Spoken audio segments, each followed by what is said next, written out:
26 février 2026, peuple d'Afrique, recevez nos salutations comme d'habitude. Balai diplomatique à Ouaga. Des délégations venues des deux autres pays membres de l'AES, respectivement la République du Mali et la République du Niger.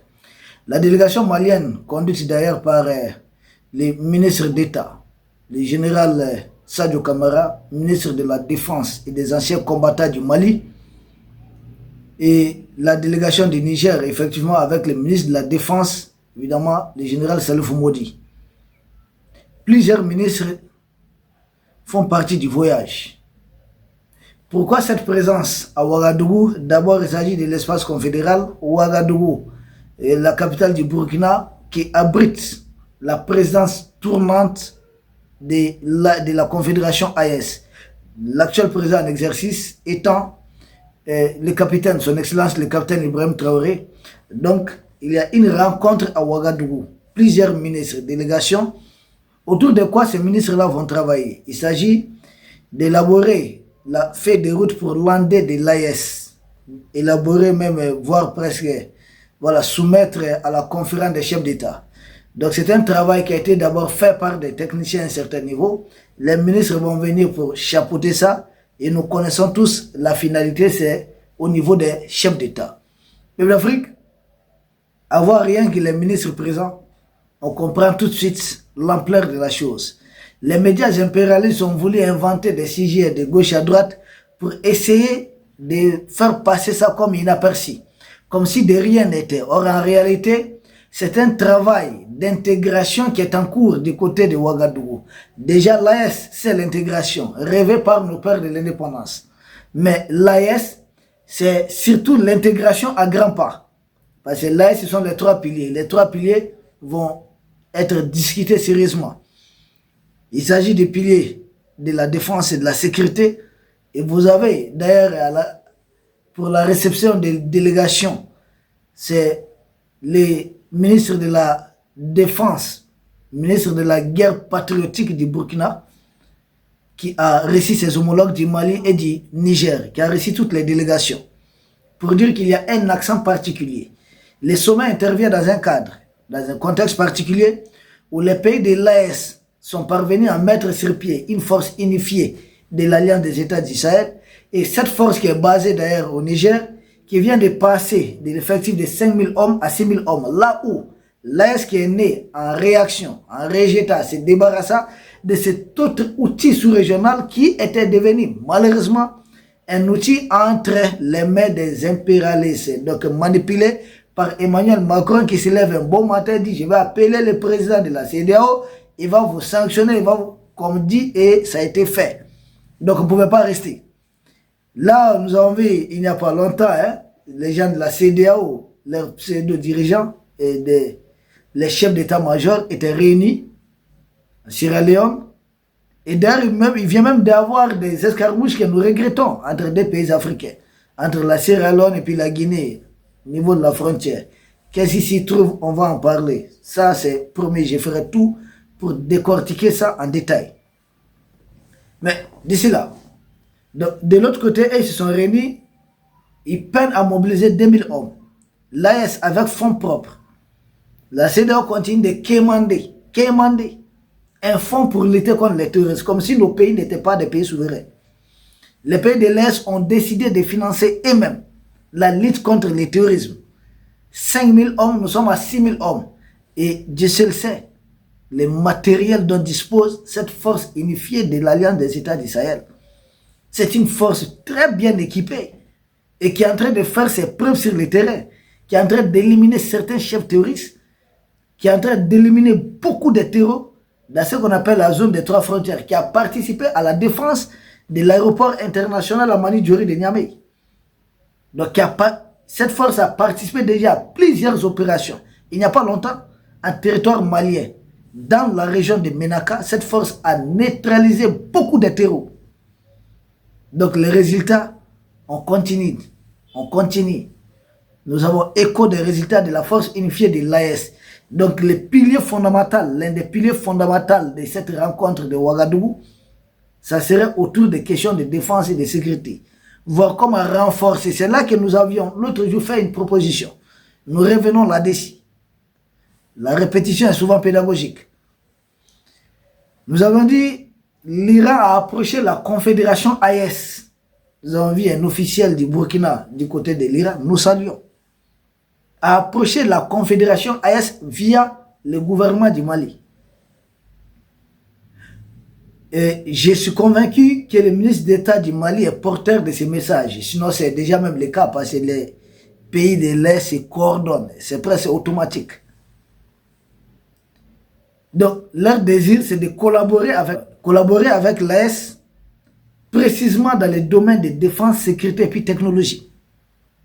C'est là que nous avions dit, si au niveau de nos armées nationales, nous disposons déjà de la technologie militaire turque, bon partenaire, mais qu'il ne faut pas exclure, qui est membre de l'OTAN. Un jour, si l'AES venait être en guerre ouverte avec un pays de l'OTAN, par exemple la Gêne française, que disent les textes de l'OTAN en la matière? Est-ce que la Turquie pourra continuer de nous vendre les armes pour faire la guerre à un pays membre de l'OTAN? La question elle est toute posée. Ce n'est pas à moi d'apporter la réponse tout de suite, mais peut-être ceux qui sont au pouvoir sont très bien placés. Peut-être il y a des discussions dans ce sens dans les coulisses. Mais l'alternative, c'est quoi? La force unifiée de l'Est doit, en tout cas, ce qui concerne la technologie des drones, doit peut-être changer un peu de partenaires. Aller s'équiper peut-être auprès des Iraniens qui sont très avancés aussi à la matière. Tout comme les Russes et d'autres partenaires, peu importe. Mais il faut essayer de diversifier les partenaires au niveau confédéral. Au niveau national, nous avons certains partenaires, mais au niveau confédéral, il faudrait diversifier. Voir les Iraniens, les Russes. C'est ce que nous proposons. Peuple d'Afrique, il n'y a pas que le volet défense et sécurité qui est à l'ordre du jour là-bas. Il y a la diplomatie. Et les questions de renforcer déjà certains acquis. Et là aussi, nous avons encore des propositions. C'est-à-dire que nous avons vu des très bons communiqués entre les trois pays, des prises de position conjointes, communes. Mais il faudrait ajouter, pour nous, au niveau de la diplomatie, la Confédération AES doit carrément pointer du doigt les États hostiles. C'est-à-dire que ça ne doit pas être dans les coulisses. Non, non, non. C'est comme les impérialistes font. Ils prennent une armée et disent qu'ils considèrent cette armée comme un groupe terroriste. C'est ce qu'ils font. Ils aiment faire. Donc, il y a de ces pays, ceux qui combattent directement les pays de l'Est, il faut les déclarer comme des pays hostiles. Parce qu'il y a ceux qui combattent indirectement. Là, on peut comprendre. Mais ceux qui sont en première ligne, qui sont propriétaires des mercenaires, qui sont les véritables maîtres des mercenaires qui nous attaquent dans l'espace AES, qui font des victimes. Quand on parle de guerre, il y a des victimes. Il faut indexer, lister ces pays, les mettre sur une liste noire. Et ces pays doivent comprendre qu'ils doivent revoir leurs copies. On doit fournir beaucoup d'efforts. Parce que tant que vous êtes sur cette liste noire, vous n'êtes plus tenu de coopérer avec les pays de l'Est. Donc, travaillez d'abord à quitter la liste noire. Et pour cela, il y a des gages, des garanties qu'il faudrait donner. C'est notre proposition. C'est notre proposition. Donc, des États hostiles et des États amis. Des pays qui sont amis. Ah oui, c'est comme ça que les choses pour moi doivent fonctionner. C'est ma proposition. Notre proposition, je dirais, excusez-nous. Peuple d'Afrique, au niveau de la diplomatie, il y a peut-être beaucoup d'autres choses à faire. Je pense que nous devons élargir notre partenariat vers d'autres pays qui ont les mêmes ennemis que nous. Par exemple, l'Érythrée, quand je m'intéressais encore à la politique, à la géopolitique de l'Érythrée, c'est des gens qui étaient vraiment très engagés. Et le président Afwerki, qui était très engagé contre les impérialistes. Or, lui, il a une armée qui est forte, il a aussi une très forte expérience. Nous pouvons nouer des partenariats. Il ne s'agit pas de nous envoyer des militaires. Nous-mêmes, nous avons des armées très très fortes, des armées très aguerries. Nous contenons ces terreaux qui ne vont pas faire 24 heures face à certains pays. Nous les contenons, nous sommes en train de les mater même. Ils ont fait leur propagande ici, à Bamako encerclé, Bamako va tomber. À l'époque, nous avons dit, il s'agit de quel Bamako finalement? Il s'agissait de quel Bamako? Les gens de LCI et autres là, il y a des gens qui qui rêvent debout. Hein. Donc, il y a des pays comme ça. Et s'il y a des quoi qu'entre l'Érythrée et l'Éthiopie, c'est un autre débat. Il faudrait voir de ce côté. Il ne s'agit pas de les faire adhérer à l'AES, non. Nous parlons de partenariat en matière de partage des renseignements. Et nous avons vu le président soudanais qui était même venu ici. Nous pensons qu'on doit renforcer encore certains liens à ce niveau. Et nous avons récemment assisté à une opération militaire de l'armée du maréchal Haftar, l'armée nationale libyenne, dans la zone des 3 frontières, Libye, Tchad et puis Niger. Et ça a permis de neutraliser beaucoup de terroristes qui attaquaient le Niger régulièrement. Donc de ce côté, or la Libye est un pays qui se trouve au bord de la Méditerranée. De ce côté, l'AES a la possibilité d'avoir aussi accès à la mer. Et surtout en Libye, la Libye dispose d'un port en eau profonde. Et surtout la partie gérée par le maréchal Haftar. Surtout que Libye et Niger font frontière. Niger fait frontière avec les 2 autres pays de l'AES. Donc une continuité territoriale jusqu'au niveau de la mer Méditerranée. C'est possible. Nous pouvons y réfléchir. Les États ne défendent que leurs intérêts. Nous n'avons pas dit maréchal Haftar c'est un saint. Nous n'avons pas dit ça.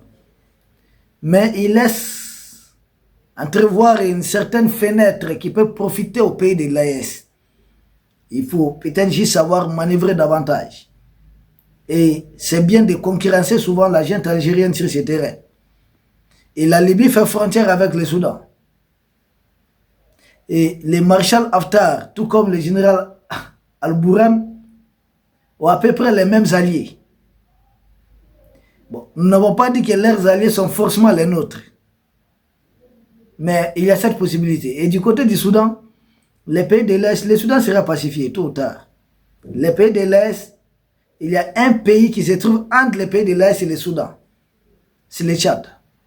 Il faut passer par le Tchad ou passer par la Libye pour atteindre le Soudan. Ou passer par le Tchad aller au Soudan. Et ce Tchad est aussi encore un pont entre les pays de l'Est et la République centrafricaine. Ouais, là où se trouve le président Archange Touadéra. Donc c'est le Tchad qui est interposé entre le Niger et la République centrafricaine, où se trouvent également les militaires russes. Où la révolution en cours peut encore réussir. Donc il y a le Tchad. Or nous savons qu'actuellement les informations dont nous disposons, les militaires de la junte française n'étaient pas réellement expulsés du Tchad. Nous l'avions dit ici. Peut-être ça a été un point peut-être qui nous a longtemps opposé à certains de nos frères africains. Nous comprenons, hein, chacun peut-être à sa façon de voir les choses. Souvent c'est pas méchant.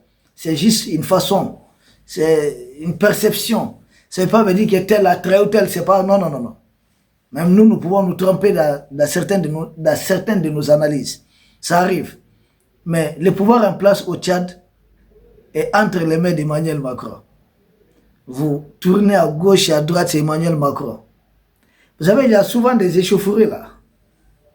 Mais ça ne montre pas que c'est le divorce. Non. C'est Macron qui a été pour l'introniser. Les jours que vous allez entendre qu'il y a une véritable enquête ouverte, j'ai dit une véritable enquête, pour élucider les conditions et surtout les traquer, trouver les commanditaires de l'assassinat du président Idriss Déby, ces jours-là, vous pourrez parler d'un début de divorce entre Déby Junior et la France. Tant qu'on cache, on garde le voile sur l'assassinat d'Idriss Déby, président Idriss Déby, excusez-nous, ne perdez pas votre temps. Comprenez ce que je suis en train de dire. Moi, mes abonnés sont très forts. Ils disent que les militaires de la junte française étaient partis. Est-ce était un moyen d'approcher les pays de l'Est? Les pays de l'Est n'ont pas mordu à la maison, à la part. Finalement, nous apprenons que le site pétrolier qui a été attaqué dans le secteur d'Agadem au Niger, c'était à la frontière avec le Tchad. Le groupe armé en question est parti du territoire tchadien. Et là, c'est dommage. C'est très triste. Nous savons évidemment qu'il y a en tout 2 groupes armés qui veulent déstabiliser le Niger qui se trouveraient sur le territoire tchadien. Ça, c'est un problème sérieux. Nous savons qu'à partir du territoire tchadien, la jeune française a effectué certaines opérations de déstabilisation en République centrafricaine. Et nous savons qu'aujourd'hui, le général qui dirige le Soudan, Al-Bourhan, se plaint de la présence des FSR, souvent en territoire tchadien, contre des Soudans. Et puis, Déby Junior se perd dans son jeu. Souvent, c'est FSR qu'il soutient. Souvent, lui-même, il est opposé au FSR. Il y a de ces choses-là. Il faut beaucoup faire attention pour ne pas se perdre dans son propre jeu. Et là, les pays de l'Est, je pense, en quelque chose. Je pense que Déby Junior a tout intérêt à jouer un jeu franc. Sinon, souvent, on se perd dans ces dribbles. Donc, il y a le retour de l'armée française au niveau de la base militaire d'Abéché qui va pourtant vers le Soudan. Et ça pose problème. Si aujourd'hui, Déby Junior utilise des territoires tchadiens pour créer des problèmes au Niger, créer des problèmes à la République centrafricaine, créer des problèmes au Soudan, attention, mais lui-même, il risque de devenir, c'est lui-même le problème finalement. Et ça, c'est pas bon.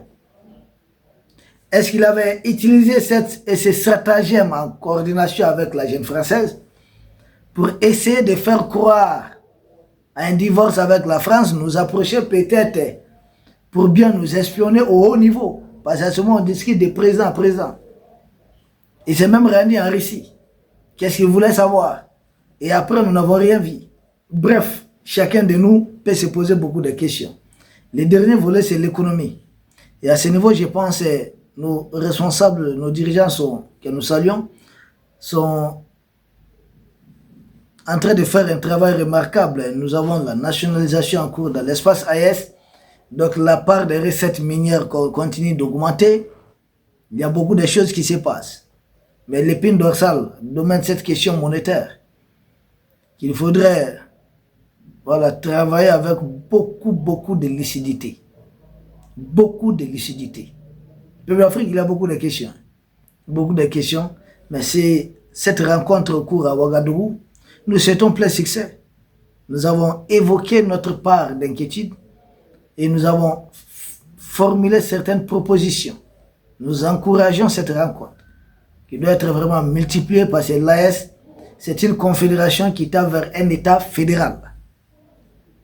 Bravo pour ce qui est en train d'être fait comme travail au niveau de la force unifiée de l'AES et au niveau des armées nationales. Bravo à ce qui est en train d'être fait dans le cadre diplomatique, communiqué, conjoint, autres. Bravo. Nous avons juste proposé certains partenaires pour améliorer davantage. Bravo à ce qui pourrait être fait au niveau géopolitique. C'est pourquoi aujourd'hui j'ai pris le Tchad expressément. On pouvait choisir un autre pays. Peuple d'Afrique, nous vous remercions. Nous espérons vous retrouver demain pour un autre sujet au sommet de l'actualité. Merci beaucoup.